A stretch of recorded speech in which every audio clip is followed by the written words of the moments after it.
It's commonly said that our health service is really a sickness service, that what it's all about is illness rather than wellness. And my experience as a clinician, as a surgeon, some 20 odd years ago, was very much that seeing illness in patients that I couldn't really explain by normal thinking. And that led me to consider exactly what we were about in our healthcare system. Led me to consider that actually there should be a positive way about creating wellness rather than just simply trying all the time to prevent illness or to treat illness or to minimize the impact of illness. How do we create wellness in our population? And if you think about the WHO definition, that's 1948, that definition that's been around a long time, everyone I think would broadly agree with it. But the fact is, what we do is we try to create an absence of disease or infirmity. Even when we talk about health improvement largely consists in shouting at people to tell them to stop doing bad things and do a few good things like take exercise, because otherwise you will get sick. It needs to be more than that, particularly at times when society is struggling. So we began to think with colleagues, well, what do we understand about Scotland's health? And what I'm going to describe to you is a journey we've gone on where we think we have begun to realise what the determinants of well-being are in Scotland and how we might create them. But this is broadly what people think about Scotland's health in Scotland. First of all, they think we're all unhealthy. And it's because we smoke too much, we eat too much fatty food, we drink too much, and if only we would man up and do the right thing, everything would be okay. When we look closely at it, only one of those statements is true. And part of the problem about international public health, I think, is people just make assumptions. Oh, we're unhealthy. It must be because too many people are dying of heart disease because they eat the wrong food. Well, look at it closely, and you might be surprised. When we began to analyse it, the first thing we noticed was that Scots are not inherently unhealthy. This graph shows life expectancy in 16 Western European countries going back to 1851. 160 years worth of life expectancy. You can see that for most of that time, Scottish life expectancy was pretty close to the Western European average. It's only in the last few decades that the rest of Western Europe has moved ahead of us. When you look at the rate of growth in life expectancy in the richest 20% of the population and compare it to the growth in life expectancy in the poorest 20% of the population, you can see that the main problem has been a widening gap between rich and poor. If the gap that existed in the 1950s had been maintained all the way through to the present day, Scottish life expectancy would be at about the European average. Scotland's poor health is fundamentally an effect of the health of the poor. It's been socially and economically determined, and I would argue politically determined, because social and economic conditions are a function of the political environment. And until we understand what's been happening here to change that rate of growth in life expectancy, we're never going to know what the correct answer is. So one of my colleagues at Glasgow University decided to try and represent inequalities in mortality in the population. And he did it by creating the slope index of inequality. What he did was he looked at 5-year age bands in the population, looked at the gap between rich and poor. The pale blue line here is mortality per 100,000 people living in the wealthiest 20% of the population, going down to the dark purple line, which is the mortality in the poorest 20% of the population. If you subtract the best from the worst and divide it by the mean, you get a single number which you can plot on a graph. So if you do that for 5-year age bands, this is the pattern of mortality inequality in the Scottish population. Inequality is actually at its lowest in the older age group. They're the people who die of heart disease and cancer. Inequality zooms up by about aged 15 and remains high up until about the 50s, where it starts to come down.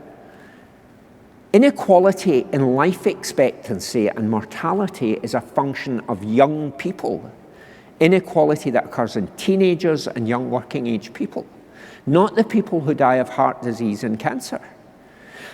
And you can explore this even further by looking at individual causes. If you look at the inequality in mortality in a 5-year age group from ischemic heart disease, say, and subtract that from the all-cause mortality, you can plot the inequality that's attributable to ischemic heart disease. Ischemic heart disease doesn't cause inequality. So what's causing that big bulge in the yellow in the 15 to 50 age range? Well, when we begin to tease it apart, the causes of inequality in our population are drugs, alcohol, suicide, and violence. The mortality associated with socioeconomic chaos. Drugs, alcohol, suicide, and violence. You can't fix that by reducing the saturated fat content of the diet. You have to have different approaches. And if you look at the time course involved, and I'll just show you the time course in deaths in men from alcoholic liver disease, the line at the top of this graph is that mortality, the highest mortality any of our 16 Western European countries attained since 1950. The line at the bottom is the lowest mortality in any of our 15 countries. And the thick line in the middle is the mean mortality in our 16 Western European countries. From 1950 to 1970, Scots had one of the lowest mortalities from alcoholic liver disease of any Western European country. The picture of a happy drunk Scot is a myth. Well, we're never happy about anything, but equally in the 1950s, we were never drunk very much either.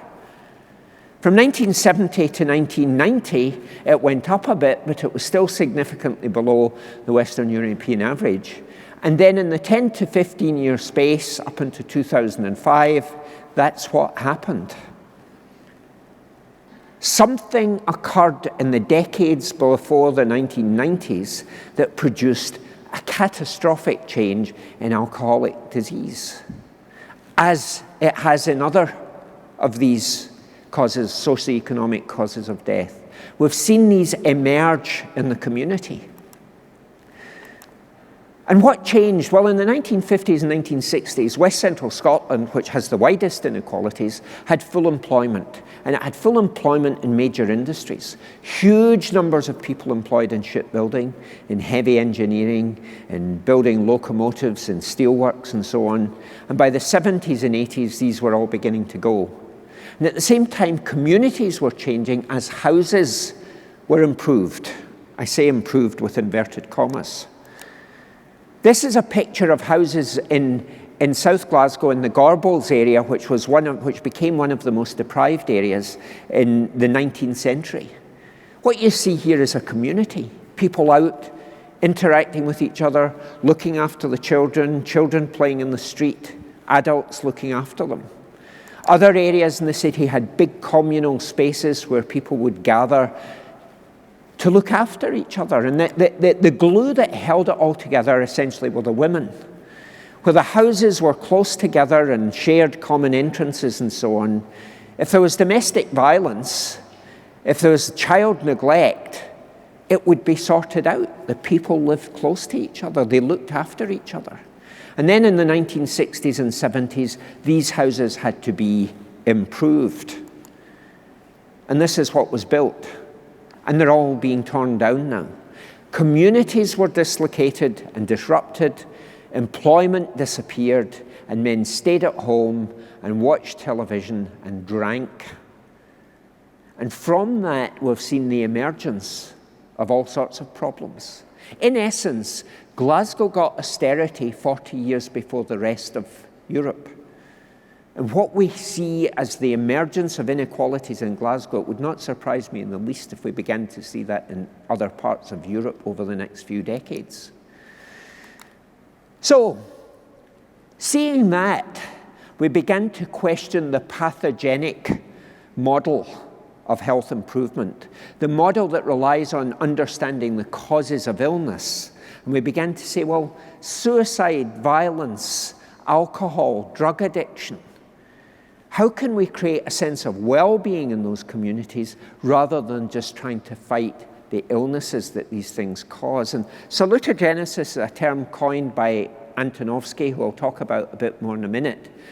Salus, the Roman goddess of well-being, also the Roman goddess of safety, and colleagues in the Nordic School of Public Health, underneath the salutogenic umbrella, have pulled together about 25 different theories that try to describe how we create well-being in individuals.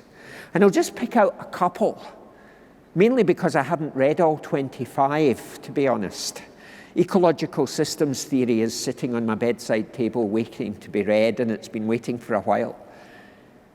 If you look at flourishing as a concept, Corey Keyes, an American psychologist, talks about children growing into flourishing adulthood by demonstrating an optimistic outlook, by feeling a sense of control over their lives, a sense of mastery, having a sense of the future that they want to invest in, and having a sense of being masters of their own fate. They will make the decisions for themselves.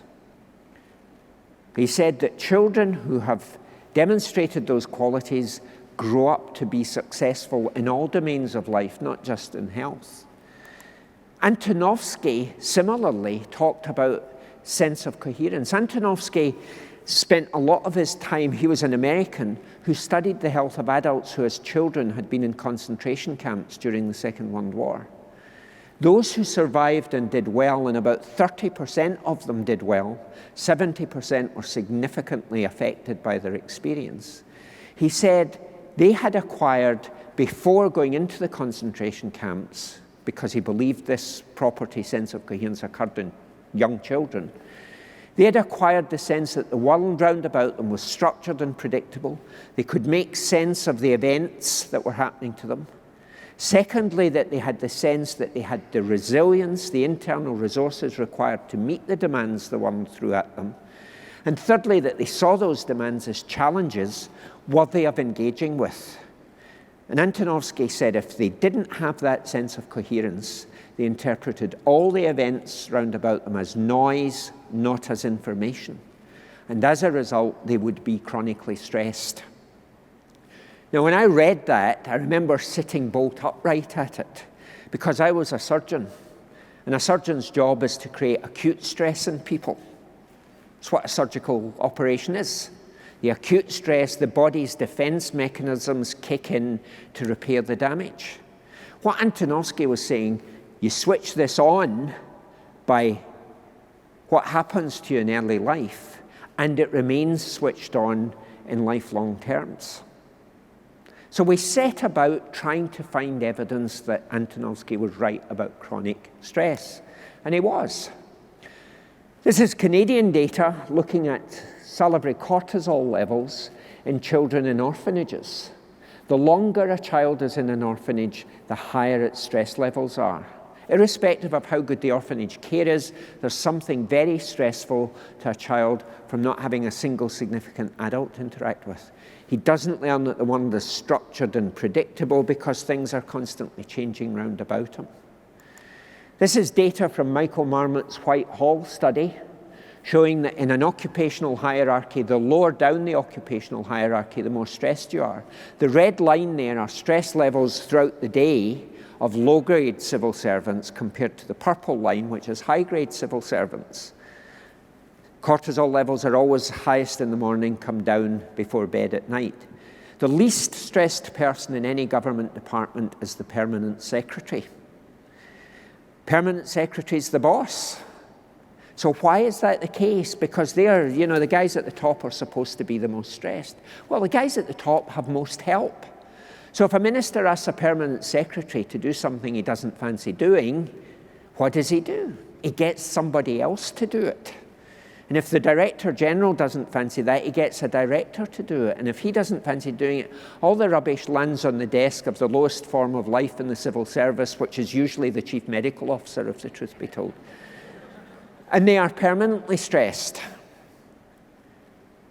The lower down you are, the more stressed you are, and Marmot's study showed that the lower down in the civil service people were the highest the mortality was. Also from Marmot's group, Martin Bobak went round the countries of the former Soviet bloc 10 years after the fall of the Berlin Wall, asking thousands of citizens in these countries, how much control do you feel you have over your life?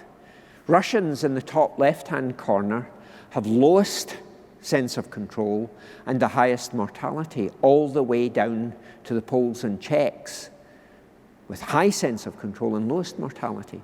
And in the most deprived parts of the UK, mortality is broadly equivalent to the middle of that graph, the sort of Baltic states. So if you live with poverty, with uncertain housing, with uncertainty about whether or not your children are going to be taken away, with all sorts of uncertainties in your life, you're not in control. And this lack of control has biological consequences.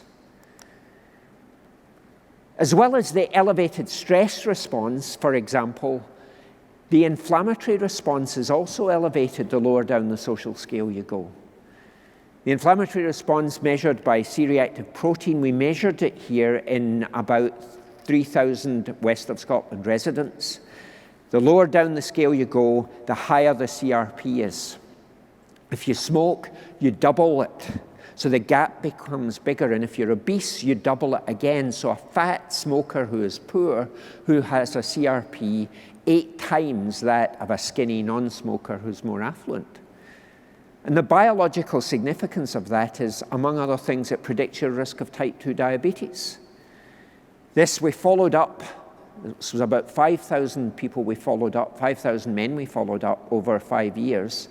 People in the lowest quintile of CRP compared to the highest quintile, there was a 10-fold difference in type 2 diabetes at the end of 5 years. You were 10 times more likely to have type 2 diabetes if you had the highest level of inflammatory activation.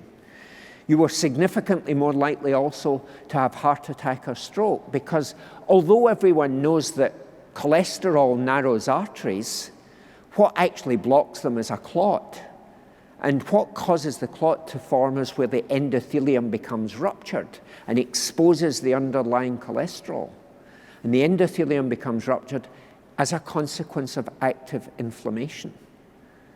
So what we've seen is the beginnings of a biological link between adverse life, and particularly adversity in early life, and elevated markers of risk for a whole range of things thereafter.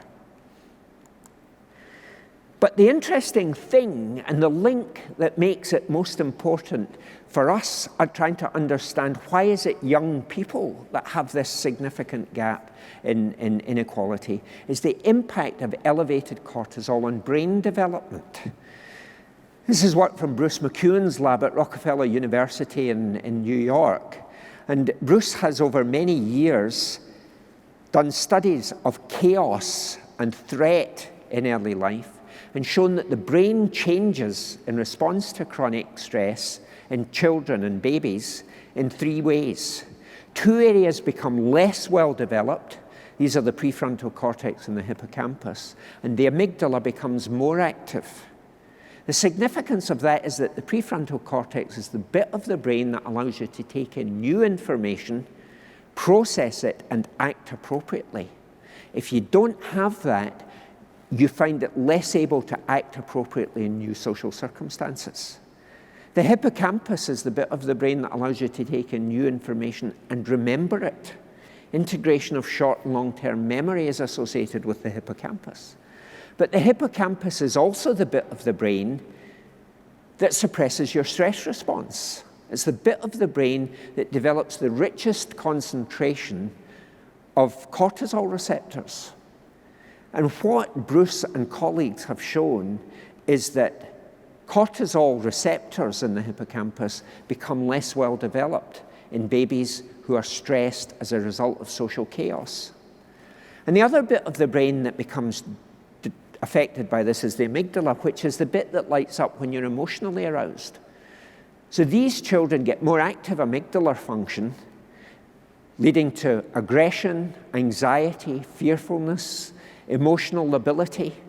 And when I talk to teachers, and I probably talk to more teachers than I do to doctors, and describe to them emotionally labile young people who can't suppress inappropriate behavior in new social circumstances, who find it difficult to learn, they recognize boys in S2. They recognize the kids that they are teaching. So when we saw all of this unfolding, we decided to take these studies out and look at the brains of affluent and deprived Scots. And we showed exactly what Bruce had shown in his animal models. This MRI scan, for example, we used to measure hippocampal volume. We've also measured white matter density and so on in the prefrontal cortex. You can look at functional MRI to look at amygdala activation and so on.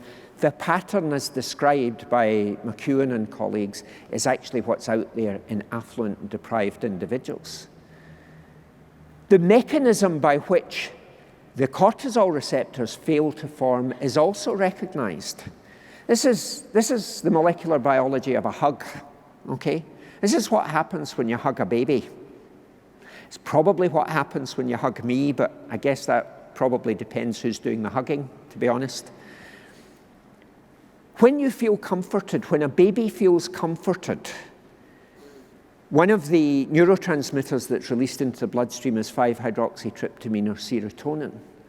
There is a transport mechanism on the cell wall of the brain cells that picks up the serotonin, transports it into the nucleus.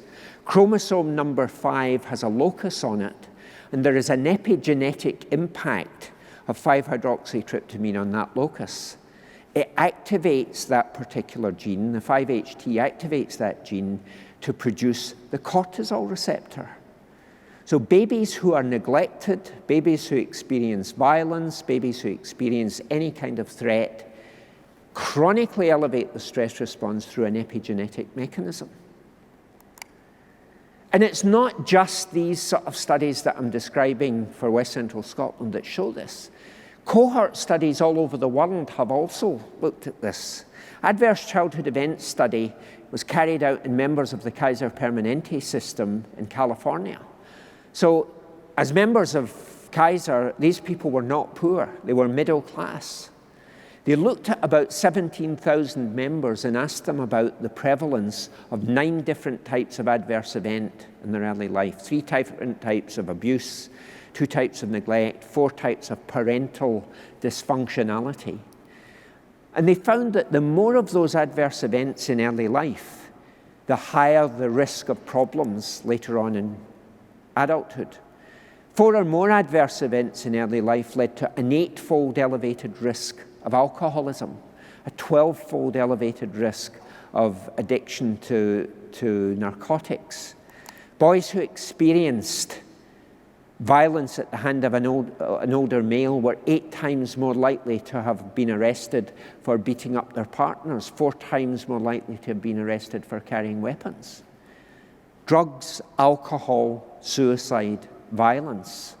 The hypothesis is that the social chaos that was visited on deprived parts of Glasgow in the 1970s and so on has produced an intergenerational impact that has involved differences in brain development, differences in epigenetic regulation that lead to physical consequences. And the solution to that is not get a medicine to fix it. The solution is fix the social and economic environment. What we believe happens is a cycle of what we're calling alienation. People often say that poverty causes health inequalities. Actually, poverty is as likely to be a consequence of health inequalities. There is a cycle that occurs so that if a child experiences chaotic early years, we know there is a highly significant increase in mental health problems at school. Those children are more likely to be excluded from school, they're more likely to fail at school, they're more likely to become unemployed, they're more likely to offend and go to jail. And health problems start when they become addicted to alcohol and so on. They get loss of self-efficacy, loss of self-esteem, loss of a sense of control. They become workless. They become poor. Their children suffer as a result. And there is a biological set of mechanisms that underpins this and is associated with it. So we decided that we had to do something. We couldn't just sit and complain about it. We needed to adopt an improvement science approach to this. And the classic way of improving these kind of big policy decisions is a minister gets the great and the good in a committee room where they talk about the problem and a civil servant takes minutes, and then they go away and 3 months later they come back and they agree the minutes and they talk a bit more, and that goes on and on and on. And a year later, someone writes a report which the minister approves, a civil servant writes an implementation plan, and nothing happens. Policy really doesn't have that big an impact, okay, in these circumstances, because folk look at it and say, what do these guys know about it? I'm out there doing things, and I know what the problem is. And you can't impose policies on people and expect them to be committed to it if they don't have a say in shaping it. So we decided that we would give frontline staff a say in shaping it. We said, we really want to change society in Scotland. We want to start off with children. We want to make a big difference to children's lives. So let's take ideas out into the real world and do testing and modifying and adopt a sensible improvement model for change. And then by the time we begin to see things happening, it'll be out there. So we started an early years collaborative. 800 people get into the room every 5 months to talk about the testing they've done, the small changes of improvement and so on. The man towards the front of that picture is the man who is the least stressed man in the Scottish government. He's the permanent secretary. He comes to all the meetings. Our finance minister came to one of the meetings to do the usual 20-minute ministerial speech. He stayed for 5 hours. His civil servants were going crazy because they had to cancel all his meetings. But he stayed because he saw change happening before his very eyes. And what we agreed was 3 aims. The first meeting, 3 aims. Make Scotland the best place in the world for children to grow up by doing 3 things. Reduce stillbirths and infant mortality by 15% by the end of 2015. Make sure that 85% of all children have reached their expected developmental milestones by a 30-month assessment, and 90% of all children have reached them by the time they start primary school. Now, I asked the question of number 2, well, if we're asking for 85% of children to reach the developmental milestones, how many are reaching them just now? Nobody could tell me, because it wasn't being counted. So right away, we knew we had work to do. So we then split it into drivers of change. This is work stream 2. We wrote down what the various issues were, the issues in society, the issues for children, the issues for families and carers and so on. And people took those away and began to work out ways in which they could drive change. The week after the first meeting, we got our first run chart. Tweeted a sheet of A4 page paper from East Ayrshire District Council. They said, how many of our children in our nurseries are getting a bedtime story? Week 1, it was 65%. They gave out Bedtime Bear. Bedtime Bear is a teddy bear. Every child was told, here's Bedtime Bear. He needs a story before he goes to sleep every night. So take him to Mummy and Daddy and get them to read Bedtime Bear a story. The child gets the story. Week 2, it had gone up. They had a result, so they put this on Twitter. This is Nina and her Bedtime Bear. This is actually my first granddaughter, and I just put it up because I think she's so cute, actually. But that's Bedtime Bear, okay? A small test of change, and it worked. I must have been the only chief medical officer on the planet who knew how many children in his country was getting a bedtime story every night, because all the nurseries checked it. And they tried things, and they did everything they could to push that figure up to 90%, because they agreed that was a reasonable thing to do. So that was one of about 50, 60 small tests of change that they tried. Our first thing we expected to change was stillbirths. It's come down by 15%. It's still a bit early. We only started this 2 years ago. It's probably a bit early to expect infant mortality to come down, although it's looking pretty good for the end of 2015. For stillbirths, we've achieved the 15%, but we're going to keep going till we get it down to an even greater level of reduction. So what we've done is we've gone out and we've analysed the problem and found to our surprise that the problem wasn't what everyone told us it was. We've begun to unravel the link, the scientific link between social circumstances and inequality, to a point where no clinician can deny that he has a role in this. This isn't something you can say, well, this is just for the sociologists or it's just for the psychologists. We've shown the physical link and its epigenetic impact, its neurobiological impact on a whole range of things that increases risk of mental ill health. We've shown where we can break that cycle of alienation, and now we need to stick at it. And that aforementioned health minister, when he sat me down and he was finding money to intervene, he said, if we find money, if we put money into this process, will it ultimately save us money? And I didn't want to over-egg the pudding. What I said to him was, yes, it will, but it might take 40 years, but by then you will be closing prisons. And to his eternal credit, his reply was, that's exactly the right thing to do. So we do this because it's the right thing to do. We do it because it's an issue of justice. We do it because we want every single child born in Scotland to have the full potential, the full opportunity to achieve his potential in life.